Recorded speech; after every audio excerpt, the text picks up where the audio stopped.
Hello everybody, BubblesZest here and welcome back to HOI4. In today's video we're going to be playing as Poland, doing the Poland's Peasant Republic on Ahistorical. So, let's get started. First things first, research slots, it's standard electronics, industry and so on. For our civs, it's just going to be mill spam. For our actual mills though, we're going to add production of artillery and civilian trains, put 2 into artillery and the rest into weapons. The army, we're going to gather it up and disband it. The same for the air force.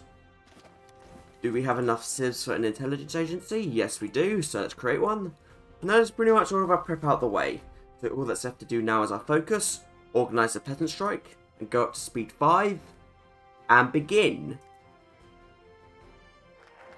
And immediately Germany falls to a civil war. This will be useful for us. Germany won't be coming after us for some time. Anyway. Next up, let's invite the front morgues and begin to expand the peasant strike. We're going to expand it to as many states as we can, starting with Eastern Poland. For every decision we do, such as state expansion or season military equipment, it removes several days from the start of the peasant strike, which is good. The sooner the peasant strike starts, the sooner it's over. Alright, we've confronted the front morgues. And now we're going to do State, National Council and Armed Peasant Militia. We're going to be going communist today, so we may as well do them now.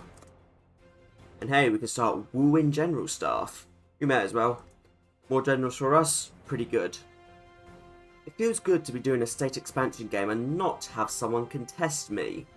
Looking at you, Spain. Looking at you. Alright, we can't do any other focuses for a while. I don't want to do anything like the Black Madonna or Empower the Morgues just yet, especially considering that we need 50% to eventually do a leftist cabinet. So instead, let's do 4-year plan and Polish School of Mathematics. And so, the peasants are striking. We have 150 days until the Civil War starts. Very well. We should expand the strikes into the factories to speed it up a little bit. Will I actually expand though into all of these states? To be honest, I don't think it will matter. What I'm going to do instead is fill the railway gaps, and by the time that focus is done, the Civil War will start. Which sounds good to me. Alright, 30 days to go until we start, so let's improve relations with Italy. This is a civil war after all, and that means Lend-Lease. You always should do it, it's always so useful. And it has begun. I did one more decision so it'd start just a tiny bit sooner. Only 2 days off though, so that's fine. 10 divisions? Alright, go on the front line and let's go. Immediately though, let's also train up some units so we can get a deficit. Right now we don't have one, so we need to wipe that out. Anyway, this is who we start with. Not bad. Now in the meanwhile, Lithuania just fell to a civil war as well. Oh dear, they've also become a communist puppet. Anyway, what should we do now? I know, the leftist Sem. We are in a civil war actually. Let's limit our production of artillery for now. Something like this. Oh, by the way, the German Civil War is still going. This is the longest I've ever seen it go. Right. We're only 3% away from victory, so let's hold here. I'll put like 2 units in Vilnius. As soon as we're ready, we can take that and finish this up. Right, do I have a deficit now? Yes, I do. Italy, you know what I'm here for. Hand over the goods. Now that's what I'm talking about. Okay, that's quite funny. I didn't make this as an intentional encirclement, but I'm going to make it one. There's the leftist Sem, and let's do communal governance. I'm trying to avoid attacking units, but I do kind of need Pollock right now. And finally, Germany finished. Wow. Right, I've stalled long enough. With this second Lend-Lease, we'll finish as well. And that's done it. I'd say we took advantage of that as well as we could. Alright, let's now get on the Soviet front line. All future units will be deployed to this, and I'm just going to start spamming units out. Do I dare empower the morgues? It'd give us 3 extra units, but it would prevent us from assembling a leftist cabinet. Take us a little while before we could do it. And it is just 3 units. I'm going to play safe and assemble a leftist cabinet. Alright, we're now having infighting in the KPP. We can either stand alone or join the Soviet Union. Surrendering in the East would just make us a puppet. Now, we've done Puppet Poland before anyway when we did the Cossack King. So today, the Peasant Union will stand alone. And it'll be the Polish path to socialism today. There's another benefit to this. It gives us access to anti-imperialism. Look at that, plus 15% DRR. That's great. I am a massive fan of DRR if you don't know. Anyway, 150 political power. Let's go for this socialist autocrat. Plus 20% political power gain. Why not? I just realised how much DRR we're going to stack. Our leader Maria gives us 10%. Our field marshal here with charismatic gives us another 10%. And with that, it's a 15%. We're going to have 35% DRR. I challenge any of you to find a country that can get more. My old friends, the Spanish Commune. Weird how they're called anarchists though, they really aren't. We clearly need more men, so limited conscription it is. And for any of you curious, Germany is doing Revive the Kaiserreich. Unfortunate, but we'll be fine. Right, I'm going to make a detour to abolish discriminatory recruitment. At the very least, establishing a socialist economy will give us some negative consumer goods. What should we do of our next 150? I'm thinking war economy. Finally, let's go for some military high command, starting off with the infantry expert. Alright, I'm also going to do the Committee of National Liberation. Not the best benefits, but they're alright. You need every little bonus you can sometimes. I think it's time now for Poland to get a colony. So, let's do the anti-capitalist revolution and press for Liberia. And also go to extensive conscription. I need even more manpower. What's going on? Oh no. It's a Soviet Civil War. Who's leading it this time? It's Bukharin. How many divisions does he have? 78. Well, Stalin only has 126. Or up to that. But this is very useful because I smell an opportunity to go after the Soviets while they're weak. He's going to be so distracted fighting Bukharin. Sure, Bukharin isn't the strongest, but it'll take Stalin a long time to take him down. And slowly but surely, this popular support for the opposition will just keep going. We might just be able to overrun the Soviets. So yeah, I think it's time for us to make preparations. Since Lithuania is a Soviet puppet, I'm annoyingly going to have to put some units on their border. But everything else, as soon as we have a few more units, I think it'll be time. Alright, I'm ready to start justifying. Sorry Stalin, but 45 days, we'll be coming after you. Don't think you're safe either, Bukharin, though. We're also going to justify on him. Otherwise, we will just win and Bukharin will get the Soviet Union for free. And we can't allow that. If anyone's getting the Soviet Union, it's us. Let's improve relations with Germany and Italy for Lend-Lease as well. Because our deficit is quite bad. Luckily, they can help us. Stalin's able to make a front line. Bigger than I expected, but whatever. Alright, let's do this. Immediately, let's do the Lend-Lease. Oh dear, very little from Germany. But at least can Hungary help us? They should be. Good. The main way we're going to win this is quite simple. Encirclements. It's the only way. We're going to have to encircle the Soviet army and close these pockets as soon as we can. Similarly, we're going to immediately declare on Lithuania and push them out.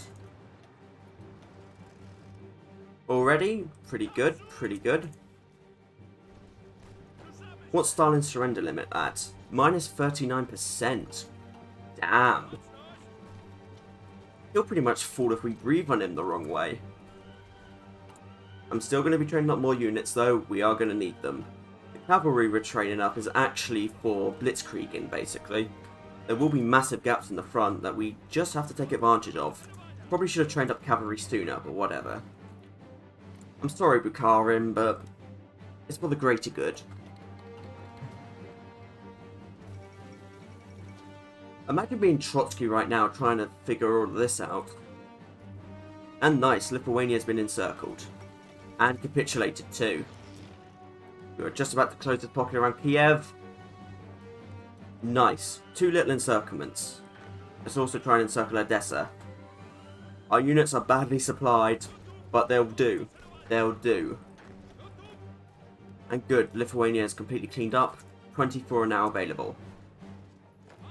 Oh, another big encirclement. Come on, cavalry, you can't hold us. Perfect. I guess we should try and focus on breaking cavalry units, as you know, they'd generally be the weakest. Anyway, another 100 political power. There's no real good experts we can go for, but since we do have some cavalry, may as well, just because. Speaking of which, go on cavalry, make some breaks. That's your job. And this other one, run to Stalingrad. How many units does Bukharin have? No more than 64, and Bukharin's actually almost defeated.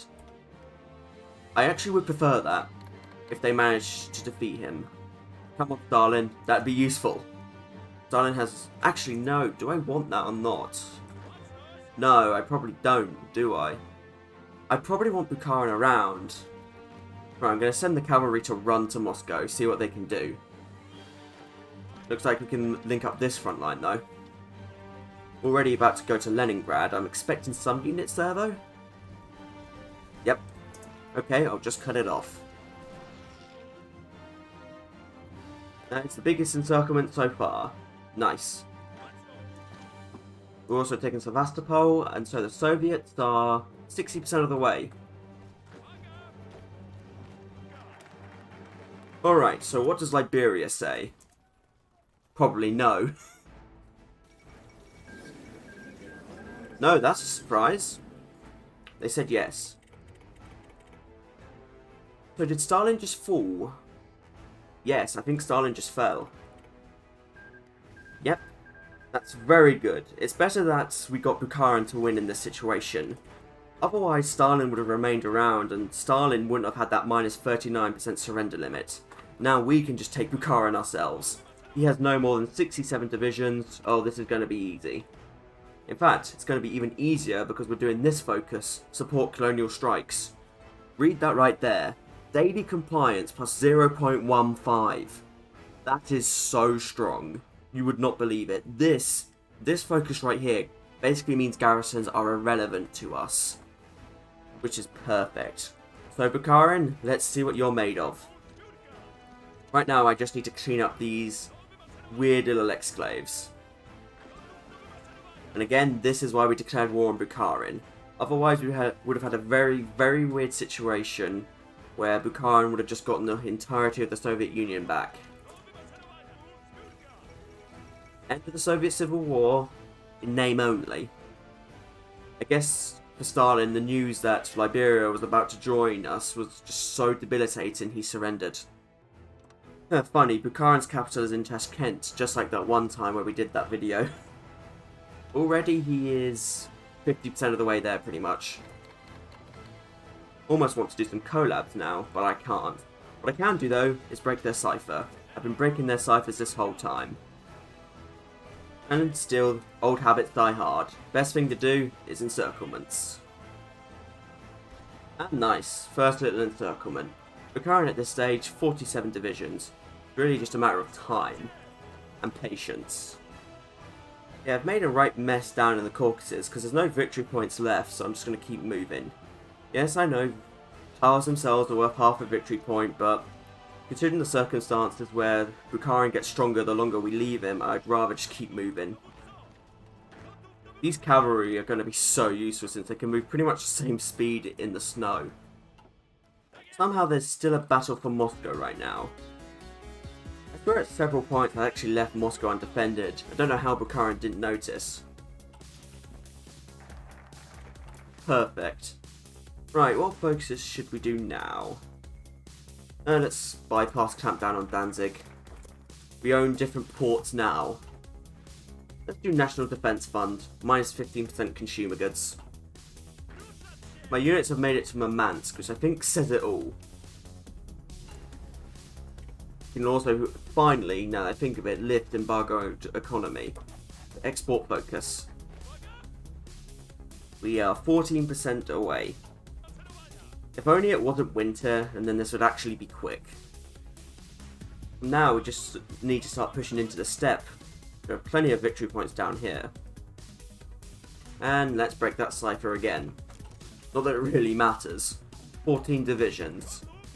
The only time I've seen the Soviets that weak is when I sabotaged their army. Which I guess, depending on your point of view, I have. 3 to 5 divisions now. Oh dear.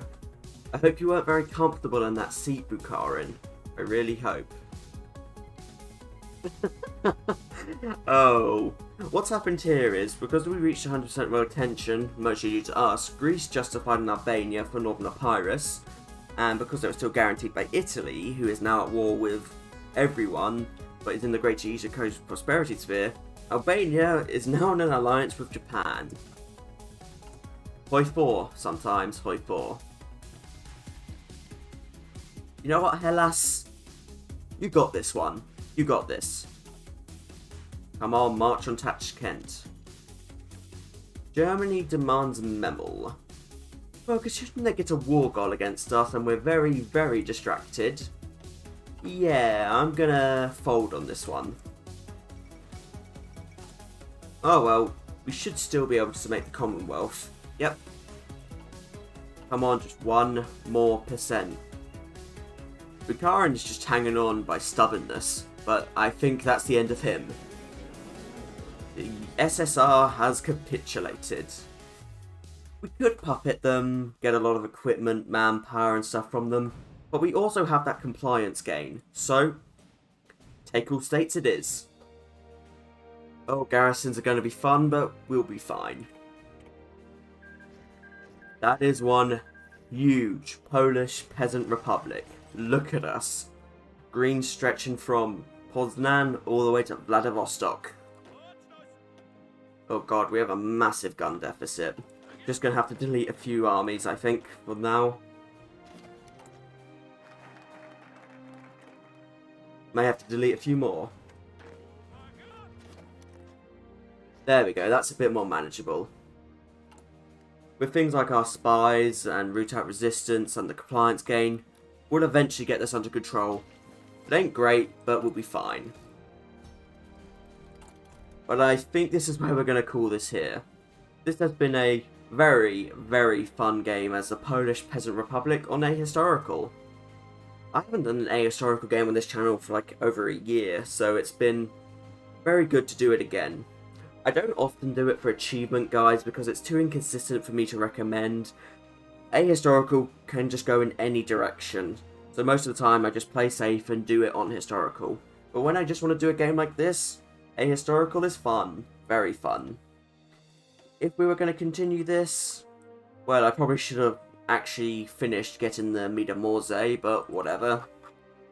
It should be possible, maybe, for us to take Germany and get the achievement No More Partitions, but who knows on that one. Who knows? I'm not doing it anyway. I don't really like fighting Germany at the best of times anyway, and considering that Germany in Ahistorical has things like Rebuild the Nation and a ridiculous main character syndrome, I'm not fighting Germany. I'm just not. It's not fun. But everything else, yeah, it was pretty fun. Do tell me what you think of just this video. I know it's very different. It's not a guide. It's not a challenge per se. It's not a formidable nation. It's just the big green Polish Peasants Republic. So until next time everybody, I thank you for watching. I do hope you've enjoyed it. Feel free to leave any suggestions in the comments below for future video ideas. I'm always looking for them. Whether it's the What's the Point series, guides, challenges, formidable nations, I want to hear about it. I'm always curious. However, until we meet again, goodbye. Damn, this compliance gain is good. 0.15 a day is just so powerful. Already we can get a collab government on the Soviet Union. You know what? They have our blessing. And there we go. A Polish green Russia. And who's leading it? Well, who else would it be?